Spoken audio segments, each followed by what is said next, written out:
Welcome to The Paradigm Shift on 4ZZZ 102.1, where we challenge the assumptions of our current society to resist oppression and investigate alternative ways of living, for a world based on justice, solidarity and sustainability.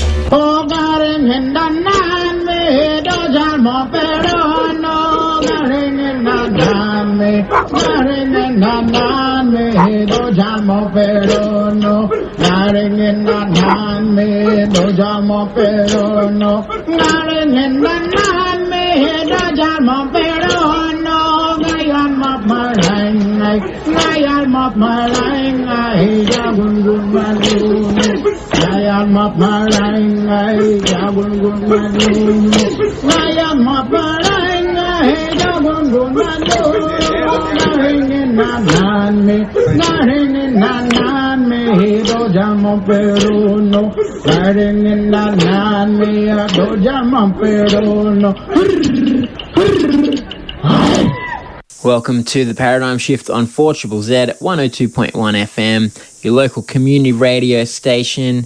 My name is Andy and I'll be with you for the next hour. And I'm coming to you again from across the ditch in Aotearoa. And today on the show, we're going to be chatting with Paul James, who is an academic and writer. And he did last year release a book called Global Crisis and Insecurity, The Human Condition Darkly. And it is an academic book with a broad scope, as we shall hear across the course of this interview, where he tries to sort of take the idea that there's something wrong with our society, and what is it? And as you'll hear, he's put some thought into the topic, and there's some interesting concepts in this chat, some that probably aren't familiar to all of our listeners. He talks about the processes of abstraction and reconstitution. But while the book is a dense text, I think this conversation manages to put it in pretty simple terms, some big ideas. And I do think it's important. I think when we think about independent media like 4ZZZ, one of the things that is valuable is to give space for conversations that are a bit deeper than just the surface level trivialities that kind of dominate our commercial media. Even things that are important, they rarely take the time to really delve into things of why things might be happening, for example, in the news. And so on The Paradigm Shift, I try to mix up, talking about current events and what we can do about them, but also try to ask some big questions. And that is what will be the theme of today's show, some of the big questions of what it means to be human, and what human community means, and what is the role of technology, and where does it improve things and where does it make things worse for us humans. So that is what's coming up. Hope you can stick around, and let's start off our interview with Paul. I'm Paul James. I'm in that tradition of social theory which is completely dying. I work as a researcher at Western Sydney University and have recently retired, and I'm an editor of Arena Publications. Okay, we will talk about Arena and its little worldview at some point in this conversation, but I note you've also just published a book which I'm interested in talking to you about, and that book is called Global Crisis and Insecurity, subtitled The Human Condition Darkly. Can you tell us a bit about this book and why you wrote it? Indeed. I wanted it to be called The Human Condition Darkly, which is a reference to Hannah Arendt's book from 1958, incidentally the year that I was born. And the publishers wouldn't allow that. They wanted a much more strictly scholarly and direct title like Global Crisis. But the book is about a global crisis, and it takes the global crisis incredibly seriously as a manifold and singular, connected, integrated process. That is, this global crisis is not just a plural crisis or a meta crisis or a great unraveling, as some of the people have talked about it, it's actually a comprehensive crisis of the human condition. So I wanted to write about the human condition in that dark sense, because across the last 5 decades, 6, 7 decades, there's been a whole series of books trying to talk about crisis. And they take a series of crises, and we go back to the nuclear war crisis, then nuclear winter, and then the food crisis, population crisis, the COVID crisis, global financial crisis, and so on. And all those things are part of what I'm trying to talk about as an integrated whole. That is, the human condition is in crisis. It sounds like quite a broad view meta-narrative or something like that. Yeah, it is. It's a attempt to get behind the scenes. There's lots of direct comments in the world today about the ways in which we are in crisis, and it's constantly commented on. And for example, in relation to truth, we'll say Donald Trump is causing this crisis because he ushered in the post-truth society. Well, global crisis and insecurity actually argues that Donald Trump is a symptom of the age rather than the other way around. He didn't cause much. He's causing chaos at the moment, of course, but it's the surface of the chaos that he's causing, and he's extending processes which were in place a long time before himself. So all the kinds of crises that we're experiencing today, we see ourselves as somehow attending to them, just as we attended to but didn't actually solve any prior crises. And as we see ourselves attending to them, we often lose focus on them, or we think they're just a technical solution to solve. So the big one today is the climate crisis. It's massive, but it leaves out 1,000 things, the extinction crisis being one of them, the ways in which the world is going into a cultural crisis, a question of the unsettling of social meaning. So all these things, politically, economically, culturally, and ecologically, we're talking about as a crisis condition. So in your book, we'll go a bit through your different parts, but is there one driving force that you pinpoint behind these, the polycrisis? Yeah. So polycrisis is the one that gets closest to it because it's a multiple process which is interconnected, although I don't usually use the term. But that manifold or crisis condition really, and it draws upon the work of my colleagues at ARENA, I argue is developmental out of 3 basic processes. The first is abstraction, the second is reconstitution, and the third is relativization. Now, they're not very common terms. They're not terms that people in the world beyond academia would know, but they're quite well defined and quite special terms. So if we started with that concept of abstraction, it's really saying that humans are drawing away from, abstraction means drawing away, humans are drawing away from both each other in an embodied sense. They're becoming more abstract to each other, mediated by technologies of communication and so on, and they're drawing away from nature. They're becoming more extended relations, more mediated relations. All these things are breaking up the sense of our solidarity and our mutual presence with others. So that's the basic one, abstraction. It's not that abstraction is a bad thing in itself. It's happening all the time, everywhere. It's that abstraction is taking over our lives. That abstraction is constitutive. So to talk about that second process of constitution, that is, what we're seeing is the reconstitution of social and natural life. And that is hard to talk about, but you can say it very simply with lots of different examples. We reconstitute the way in which we approach atoms, and we can now split atoms, make atomic bombs. We can now break up the basic building blocks of nature. We can now use chromosomal and DNA and all those sorts of organic building blocks. We can break them apart, take them apart, and abstract them into our world of technoscience.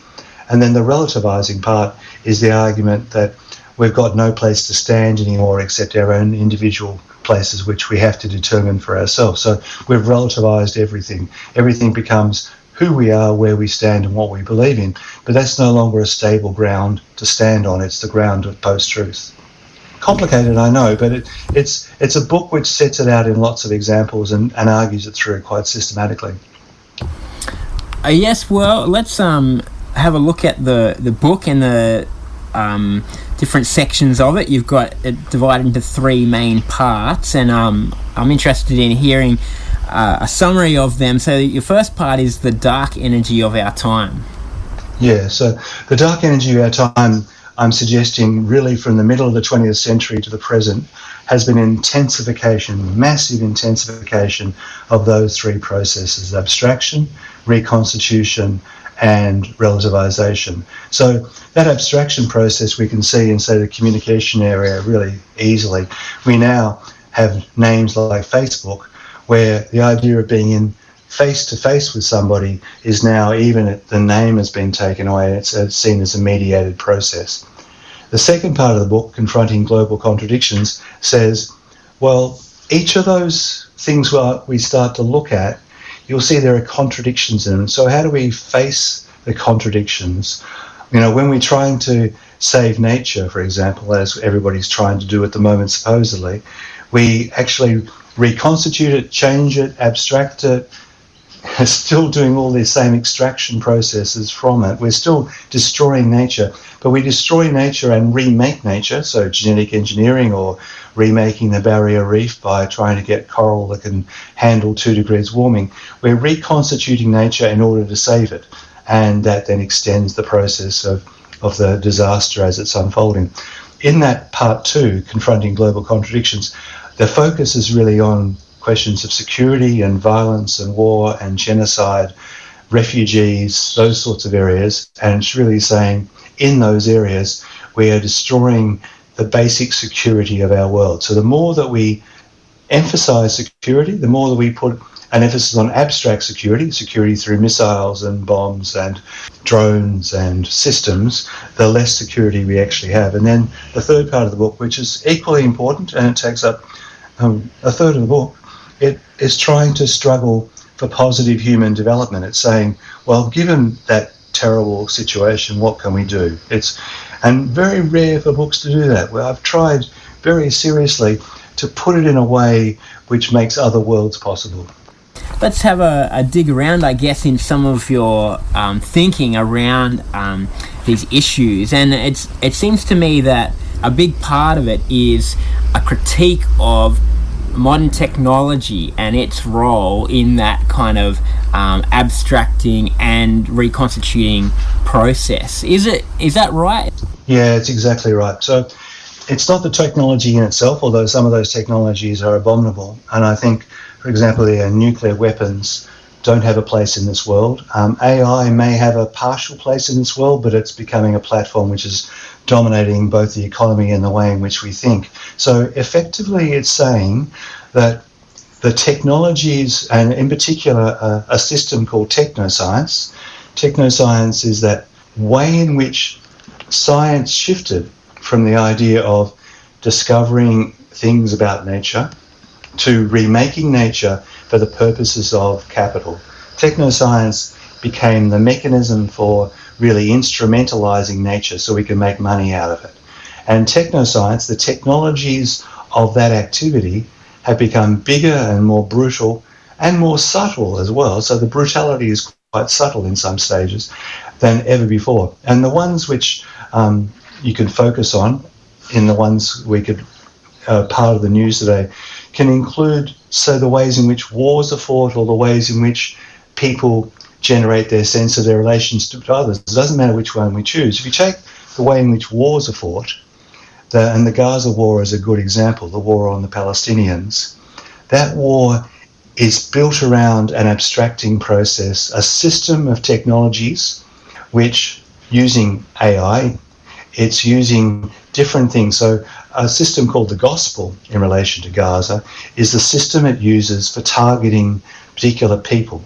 And the Gospel, in association with another software system called Lavender, which is how the targeting works in relation to the identification of the targets, links to another system called Who's Your Daddy, which means they want to target people at home because it's the most effective place to send a missile, because you can kill more people at the same time and you can be sure to get that person. Now, each of those examples doesn't mean the blood and guts of that war changes. People die, people are injured, people are hurt, people are killed.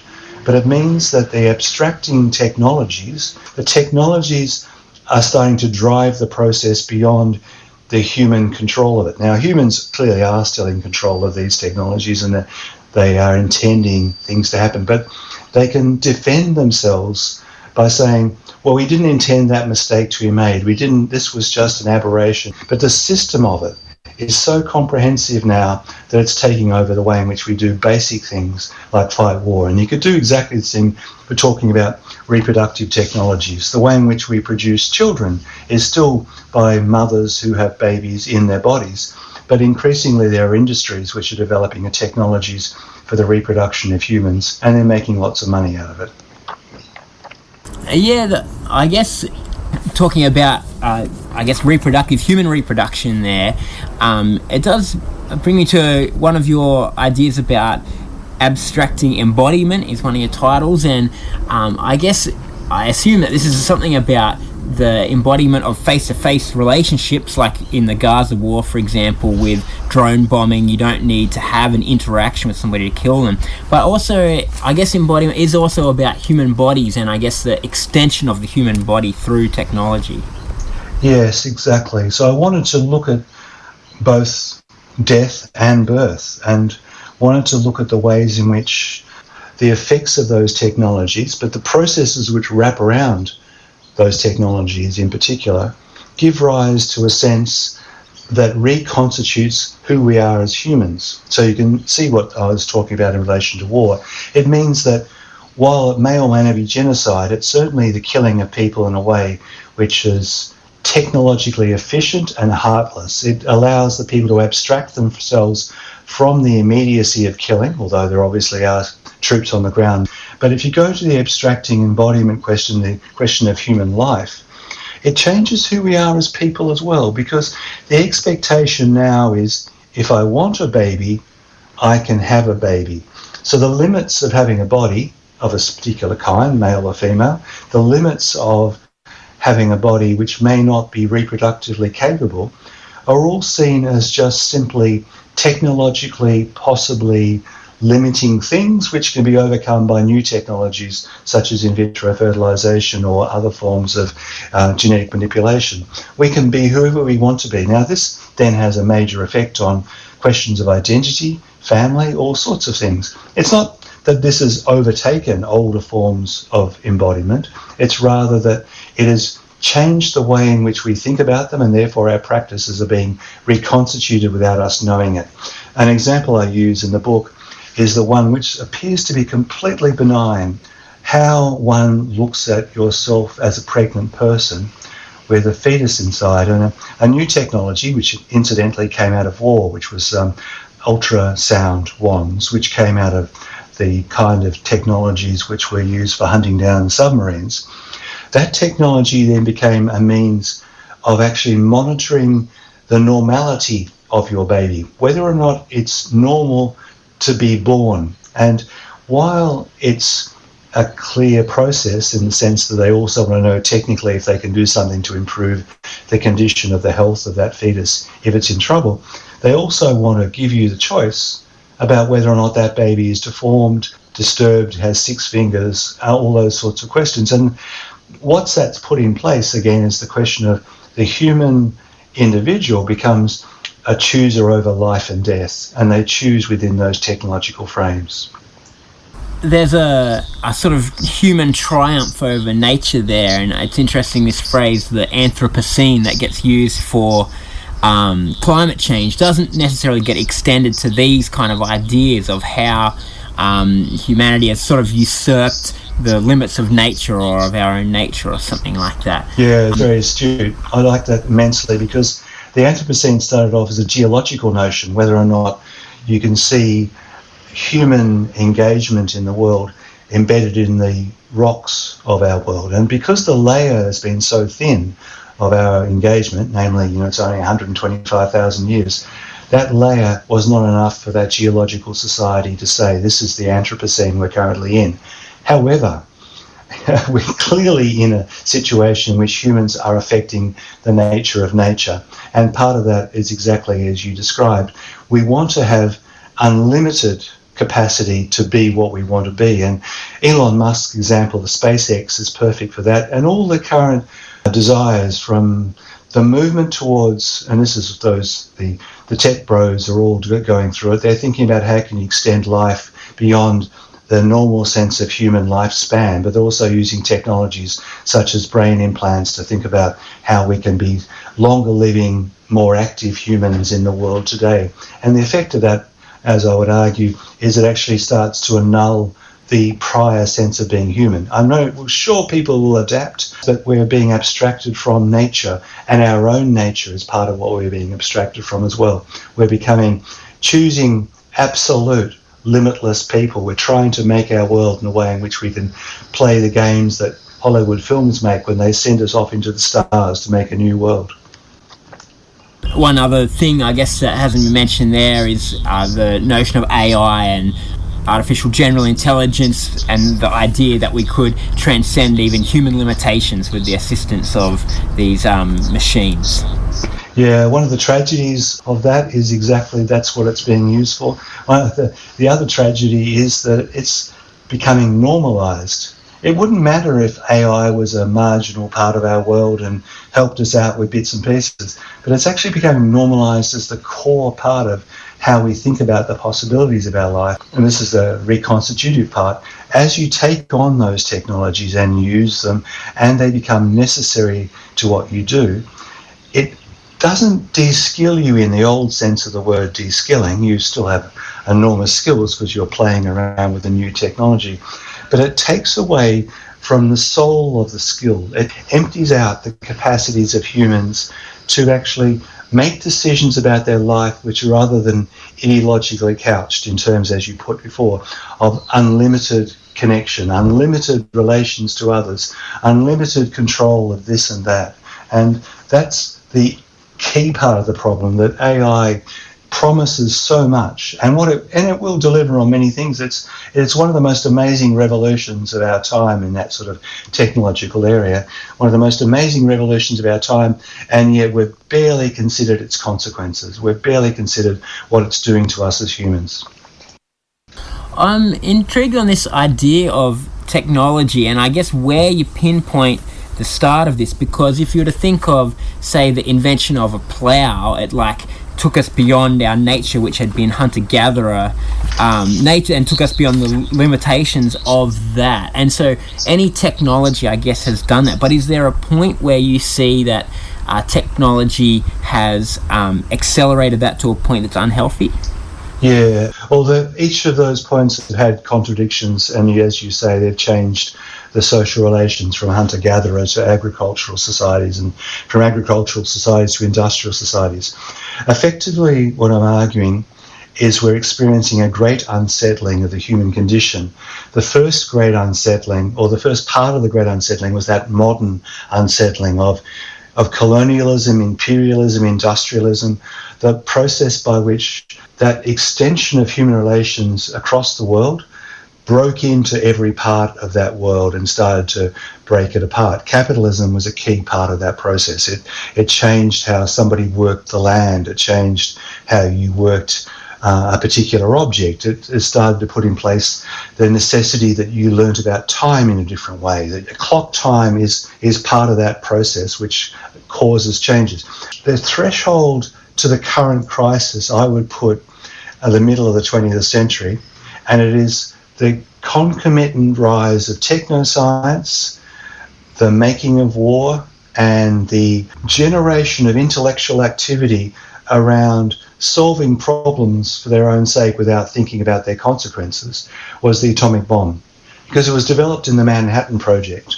It was developed at a time, and this is the great irony which many people have now pointed out, in the first instance it was an anti-fascist attempt to stop the Nazis developing a bomb, and yet as it developed over the 1944 period, it started to gather its own momentum as a technical problem which was to be solved by these intellectuals for its own sake, and they forgot the consequences of this. And one of the aspects of that was, at that stage, and there was a huge amount of science and mathematics saying it was a very small chance, infinitesimally small chance, that they might destroy the world by a chain reaction set off in the atmosphere. and they would have bets on this particular chain reaction, and they said, it's probably not going to happen. In fact, it's most likely not going to happen, and yet they still went ahead with their experiment. And that, for me, is a kind of motif for the kinds of experiments we're taking with the world today. We're making the same kinds of, in this instance, longer term, because we're not going to destroy the world in a second, in a microsecond, by the climate change technologies that we're investing in. But at that time, it becomes a motif for a shift across the middle of the 20th century, which we have not been able to step back from. I guess the big question around a lot of this is that technology, it does have this destabilizing effect on what we understand of ourselves and our place in the world, but also generally it has improved certainly the material comfort of our species as these technologies have increased, and improvements in medicine have improved like life longevity and health and things like that. I guess, how do you decide what reshaping of the limits of nature is good and what's bad? My argument would be that the threshold becomes around the reconstitutive nature of it. That is, as it starts to change the nature of nature. So that the first stage of changing and those technologies which made a biggest difference to health in the late 19th century was sewerage and water reticulation. So there was movement of fresh water around cities rather than having it sitting in places where it was getting full of cholera and germs. Now, that shift, which was amazing, was not changing the nature of how we locate ourselves on the ground, and it wasn't changing the nature of nature. The new technologies, which promise so much, are marginal changes in benefit and massive shifts in the kind of deleterious effects that I've been describing. So I think that same period, so the period from the early part of the 20th century to the mid-20th century, saw a lot of shifts of that kind. But what's happened now, it's the same argument about abstraction. Abstraction's not bad, reconstitution's not bad, even relativizing is good. You want to sit back and look at something and look at it from different perspectives, and when you relativize something, you can actually identify the true or the deeper meaning of it. True has actually gone out the window as a notion in philosophy in that respect. So what we're trying to do is here say, at what point does that threshold shift from technologies actually supporting an enhancement, a bit like capitalism?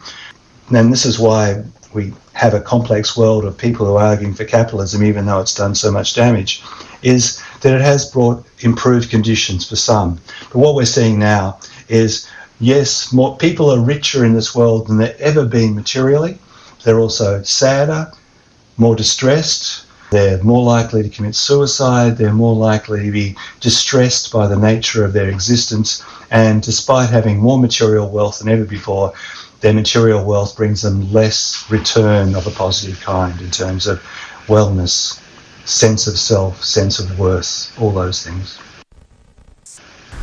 Well, let's move on to the third part of your book, which is the struggle for a positive human development, and you do claim to move towards a manifesto in there. So what are some ideas of how we can write the course? Yeah, so it starts with talking about just even a basic term like human security, and says, well, at the moment, human security is an adjunct to military security, and it's seen as a lesser thing. And human security, which then gets often displaced into disaster management or something, is about basics like food and water and housing. Well, human security is actually more important to me than military security, and we should be reforming our military to emphasize that aspect of it, so they become experts, as they often are, in engineering and support for people who are feeling the stresses of the climate breakdown and those sorts of things. So in effect, it's then arguing, well, we need to know what are the areas where we want to focus on, where we have capacities for human development. So when you do that as a sort of big background process, you're starting to look at many questions. So instead of just saying, well, it's science and development and we've got to get more girls into science and that's the answer, and we need to have capacities for more production, more commodities, more development. It's actually saying, well, what kinds of capacities do we need? What does it mean to be creative? What does it mean to be able to adapt to changing situations? And it goes through a whole series of those kinds of capacities for human development and starts to put a different emphasis than the emphasis on growth, which is currently rampaging around the world. And then it turns to a subject which is still thoroughly important, but it's been degraded, namely cosmopolitanism, because cosmopolitanism in a way was a positive process of thinking about our engagement with the others locally as we link ourselves to the world. But cosmopolitanism has been emptied out as a kind of liberal openness, connectivity argument, be connected to as many people as possible. So it tries to pull cosmopolitanism down to earth and says, what would it look like if you have limits? To go back to your earlier point, limits are crucial to the way in which the world should operate, and they include limits to the way in which we move around the planet. It doesn't mean we don't move, but it means we move less. It means we relate to others in more continuous, durational and embedded ways where our bodies make a difference. And then so that brings us to the last part, which is moving towards a manifesto. It doesn't set up a manifesto itself. It argues that each community, and I don't mean just a community of place, but communities of place are a fantastic place to start, decide how they want to live and work it out amongst themselves. So it sets up a method for making manifestos, so the manifestos can be local or global, regional or national, and they can be about how it is that we can actually bring things back to earth, back to a solid sense of our engagement with others as we meaningfully make our way in this world. One of the things that these processes of abstraction and reconstitution have done is broken down our sense of belonging to a local community, and in some ways broken down our ability to create change within a local community in a way that we once would have. Do you see that as an issue that might impede these kind of changes? Oh, absolutely. In fact, it probably goes even a bit further than that. The term community is one of those terms that have survived the morass of ideologically couched terms like connectivity, progress, development, all those words which are forward-going, high-sounding, fast-moving, adapting things. Now, really, there are other words for being in place or connecting to others which have now become so derided, like being static or parochial, and all those words. And words are a good example of how we take meanings and forget about how deeply embedded they are in the ideological landscape of our time. Those words indicate, even though a word like community is still seen as positive, how hard it is to actually have relations in place with others which have some duration to them. And there's still obviously lots of residual dimensions to that, but in fact it'll take projected communities, it'll take active activity of people working together as they think about a politics in the world. So it won't be a withdrawal like the hippies, or it won't be going into communes that'll solve the problems. It'll be working locally with people while connecting to others globally. And it's that kind of relationship as the book argues for. It tries to say how this will happen. I've worked with lots of cities around the world, and city-based and particularly neighbourhood-based, which is actually intersecting communities rather than single communities, is a fantastic way to start to think about how this might work. And you can work locally through various institutions, and you can work locally through movements. So it's trying to say that a social movement is not just an activity of going down to demonstrate. It should be about thinking about how we live in this world and what it means to live.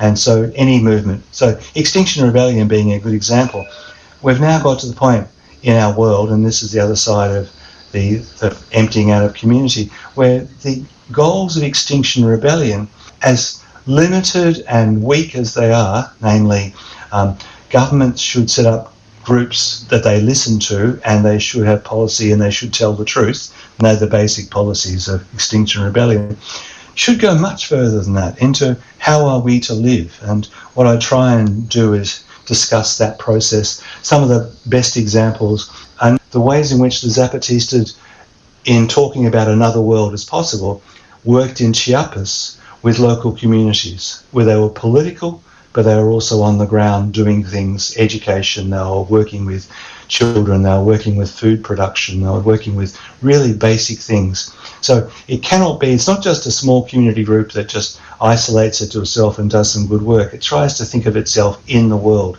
as it does these things. Because those processes that you talk about are such huge, mass-scale processes, it's quite overwhelmingly for a small group to think about how you can affect change against these things. Oh, that's absolutely right. And I think so lots of examples of groups which have tried. So I think of the Let's program, which was big in Australia for a while and was huge in Canada. That was the idea of banking time into a system which then shared that time by caring for other people. So a painter would give his time to paint houses, and in return he'd get the support of a gardener, and then she would come over and do that work while she gets a house painted by him, those sorts of exchanges. Now, the effect of it actually for a long time was great community development, and then the abstraction process took over, and people started talking about hours and valuing those hours as if they were just commodifiable, transferable items. And so the banks were set up to bank time, and the effect of that was you'd abstracted those social movements out of existence, and they ceased to exist after a while, because the raison d'etre of their being, that is the reason why they were there, was to connect people and support each other in doing stuff. Now, you can't just do that in this world, because as you say, the process of abstraction is so big and so overwhelming, it requires you to think about that as what might undermine you. But all the cooperatives that were in the world, what's happened to them? They became institutionalized as financial cooperatives. They did quite well, some of them. Mondragon in Spain was an extraordinarily successful one. There are others in the Basque Country, and there are others around Latin America, lots of indigenous cooperatives. There were lots of fishing cooperatives in Eastern Victoria. They all become financialized, and they all got abstracted out of existence by people who said, oh, we prefer to take the money and run. Well, in this world now, what we're arguing is that finding those relationships, building lives around them, working together, however complicated that is, and it won't be easy because, as you say, communities are not settled things anymore, they're being completely unsettled. That is the way in which an alternative politics can develop.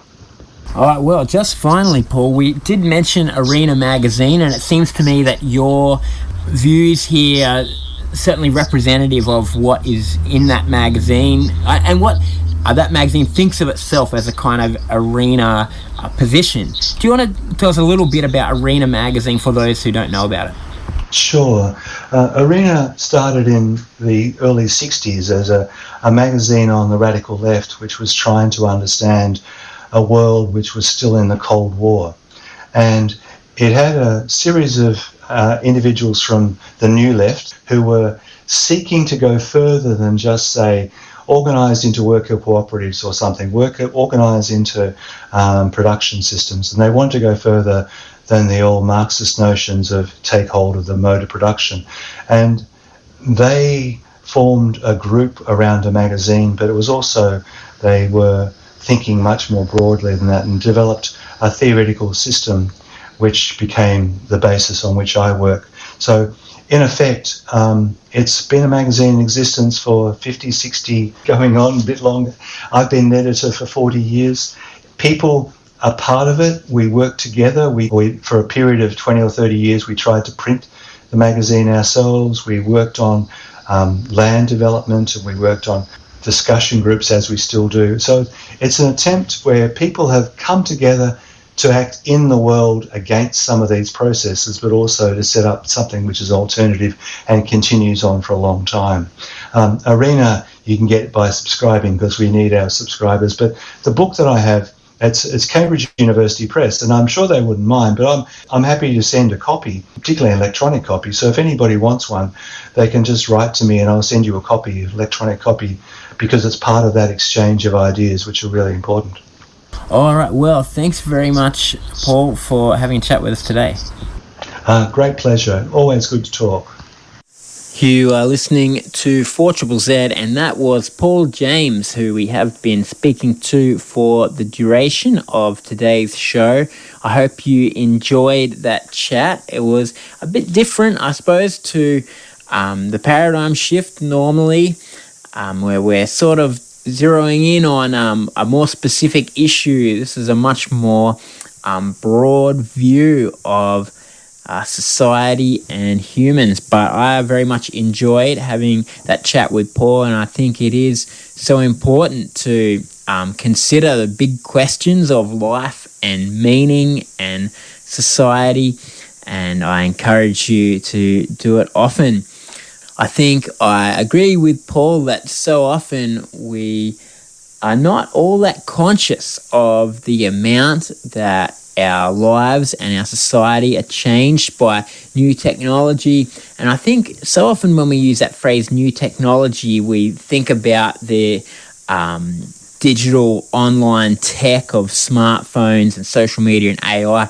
And I do agree with that we're not conscious of how much our lives are changed by that. But I think also just the things in our lifetimes, I guess, that have affected the ease of movement around the world and what impact that's had on human community, and the disconnection from, I guess, working with our hands and what that does, and of course the easy manufacture of consumer goods and then the imperative to market them to everybody, and how much of human activity revolves around this, the selling of things that we don't actually need.